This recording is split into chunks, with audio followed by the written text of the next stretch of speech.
Olá, que bom estar aqui novamente junto de você para a gente conversar sobre psicologia, constelação familiar e sobre a vida. Hoje quero contar para você uma pergunta que uma pessoa me fez.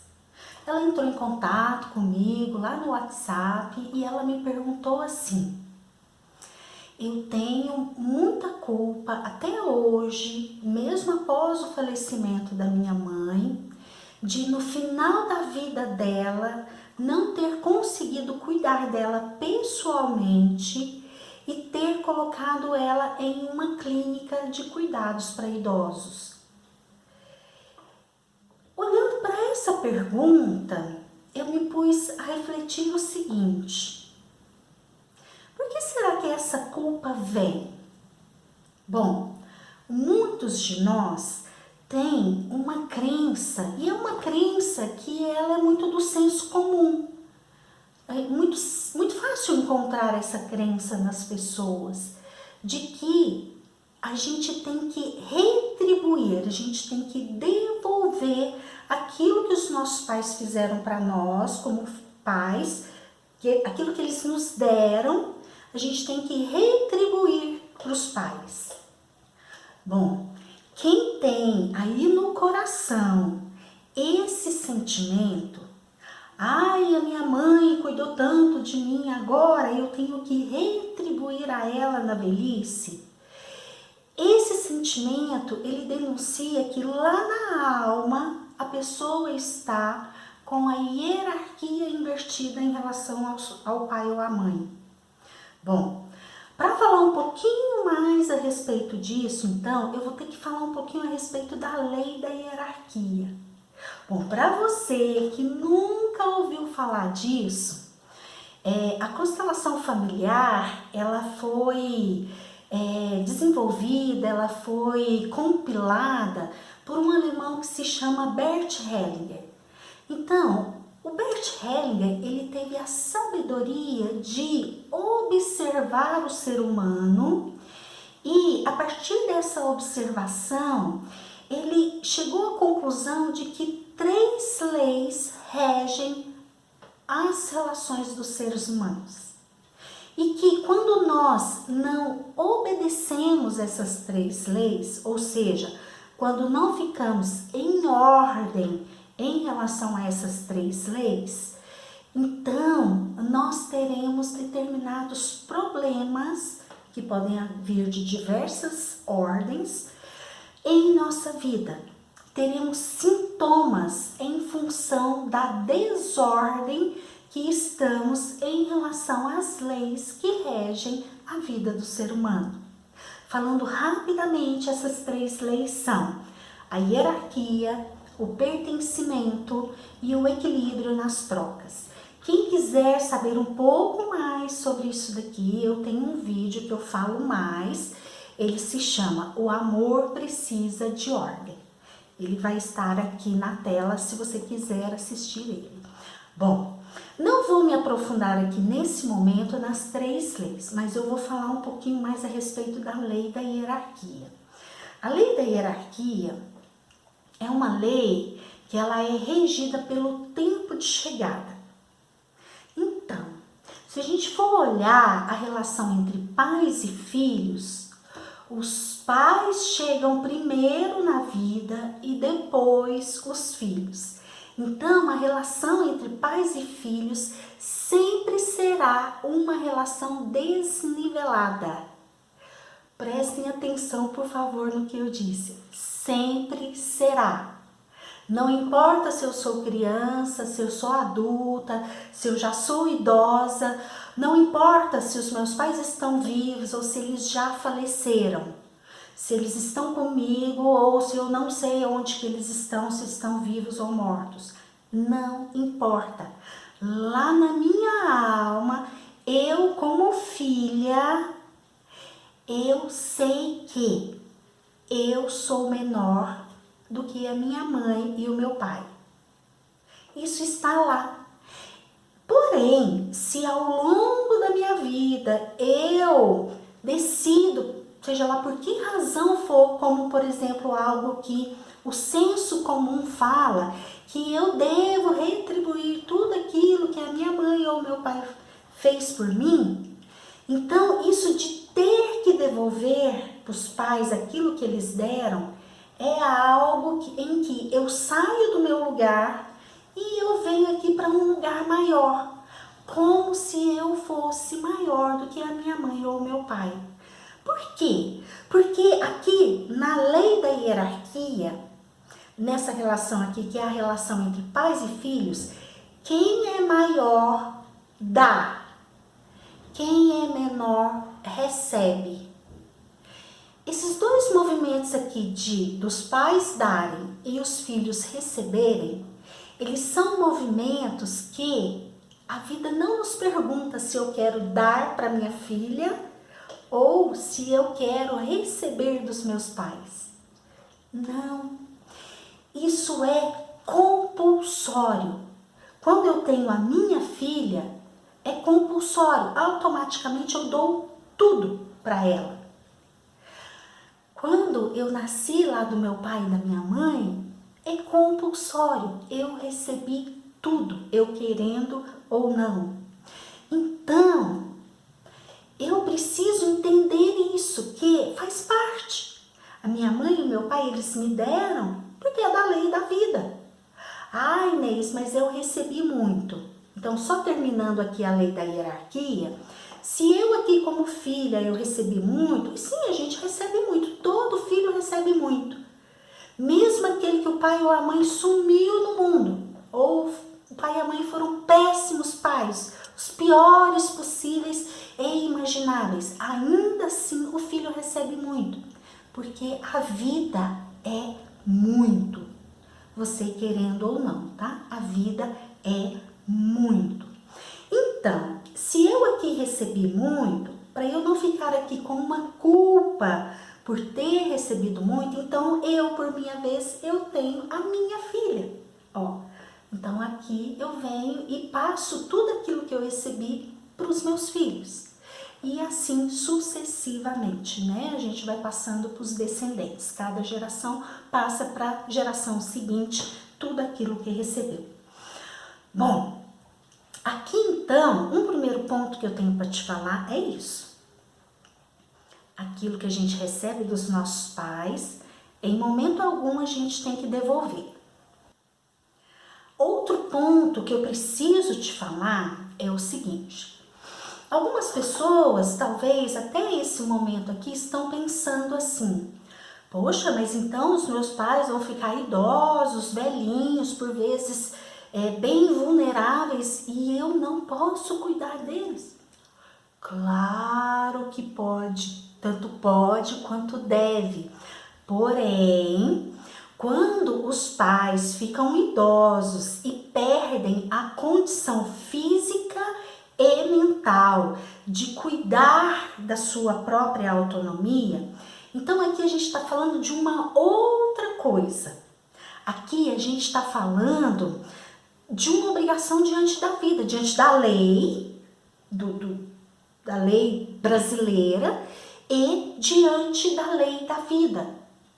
A gente não está falando daquilo aqui, ó, da lei da hierarquia. Os meus pais me dão e eu dou para minha filha. Não, a gente não está falando disso. A gente está falando de uma outra coisa. Pais idosos, sim, os filhos têm que obrigatoriamente cuidar quando eles já não conseguem mais. Porém, é um cuidar que a gente precisa prestar atenção na lei da hierarquia.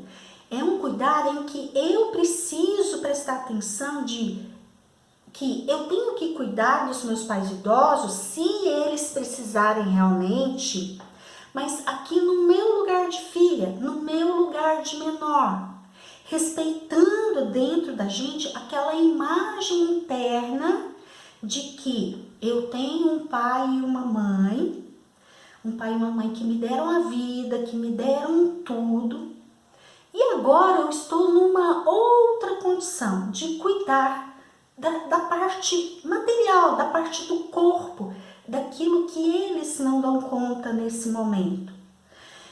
E aí, entra na pergunta que a pessoa me fez, né? Poxa, no final da vida da minha mãe, eu precisei colocá-la em uma clínica. E eu sinto muita culpa até hoje, mesmo após o falecimento dela. Olha só, em momento algum, em lugar nenhum está escrito como é esse cuidar dos pais na velhice quando eles já não conseguem mais. Então, cada filho vai cuidar do jeito que der conta. Alguns filhos vão ter aqui dentro de si uma relação saudável com os pais e vão conseguir eles mesmos cuidar dos pais sem maiores sofrimentos.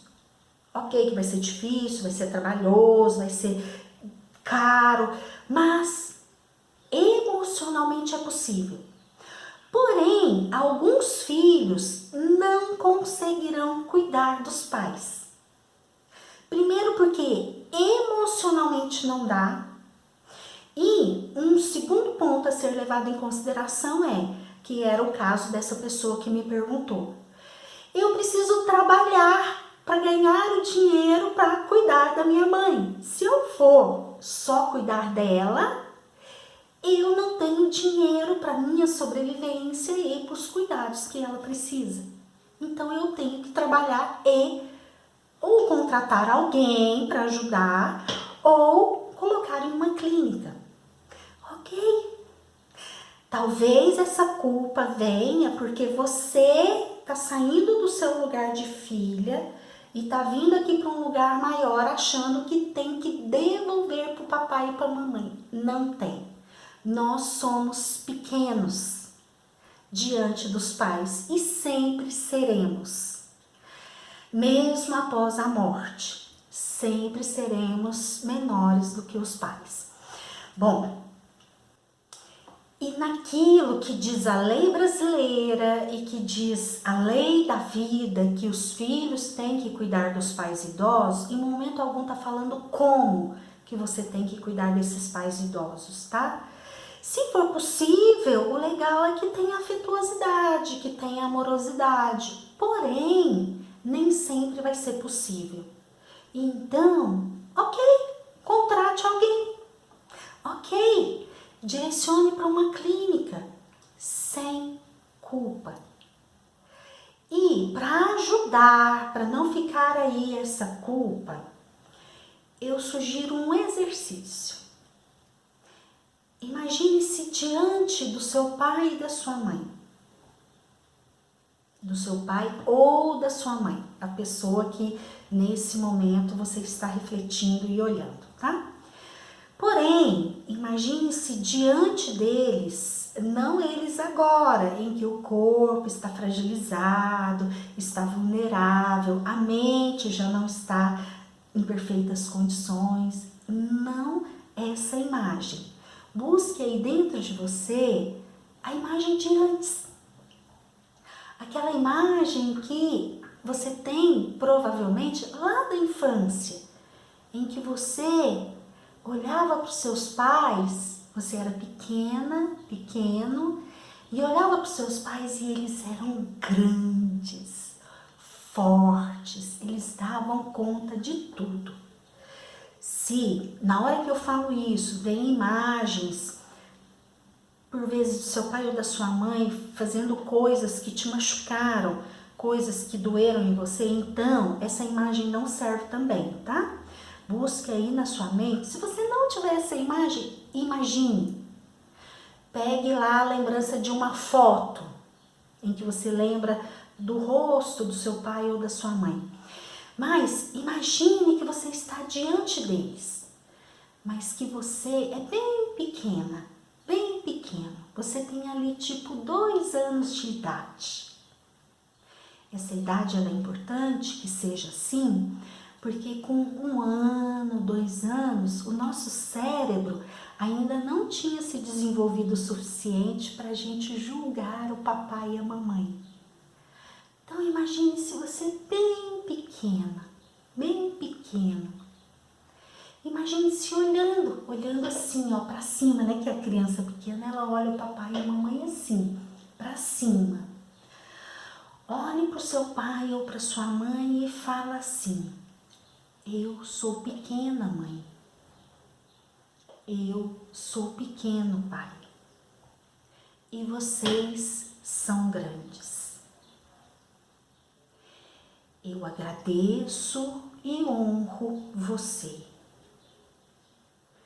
Isso.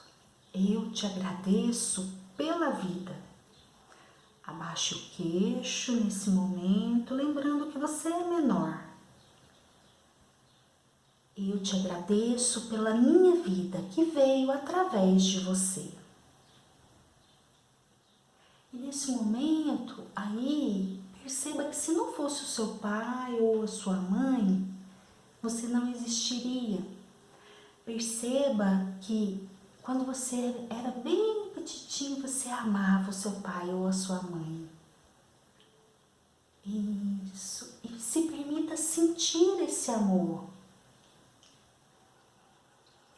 Se você é filho adotivo ou adotiva, se você não conheceu os seus pais biológicos, imagine. Esse exercício ele tem que ser feito primeiro com os pais biológicos e depois, se você está aí tendo que cuidar de um pai ou uma mãe idoso e eles são adotivos, depois a gente faz olhando para os pais adotivos, ok? Da mesma forma. Só que a gente agradece a vida aos pais biológicos.